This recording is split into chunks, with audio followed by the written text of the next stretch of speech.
Hi, we're here at the Nottingham International Film Festival. I'm delighted to be joined by Daniel Howard-Baker, the director of Ballpit Wednesday Lemonade. Tell us a little bit about the film. The film is about a young boy who travels to an alternate dimension via a ball pit and greets his older self. Cool, and it's got a kind of found footage almost vibe to it. Talk me through the styling of the piece. Yeah, so it's split into two halves. Half of it is filmed in digital form. We filmed that half on a Blackmagic camera, and the other half is on a VHS camera from the 90s. And it was definitely a purposeful choice. I like how you're saying about it's found footage. It was one of the major influences from it was this sort of growing phenomenon known as the backrooms and liminal space. It's sort of becoming popular these days, and a lot of the short films and material that have been created from this movement is shot or looked to have been shot on VHS. So we kind of wanted to add to that.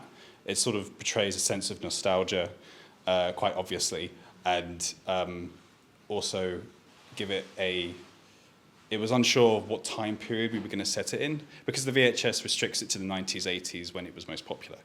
But we sort of wanted to give it like that level of distortion and uncertainty and uncanniness that the low resolution of the VHS footage can do.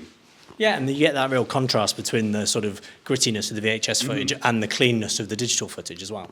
Absolutely. That was very intentional, yes. Good, and so it's an alternate, don't want to be too spoilery, but it's an alternate dimension, or is he time travelling, or is that kind of open? That's kind of open. It was kind of intended that it would be a different time frame, but because there was an ambiguity of what time because he meets his older self in the VHS land.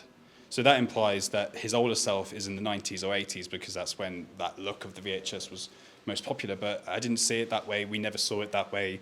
So I think it's quite ambiguous. Maybe it's rather than it being a different time frame, it's in a different dimension altogether. But so it's quite open-ended. Cool. And how much are you looking forward to seeing it on the big screen with our audience here in Nottingham? Well, I've only seen it, friends and family reaction to it. So it will be quite fun to see a complete, cold viewing from everyone who are strangers to me. So we'll see how that goes.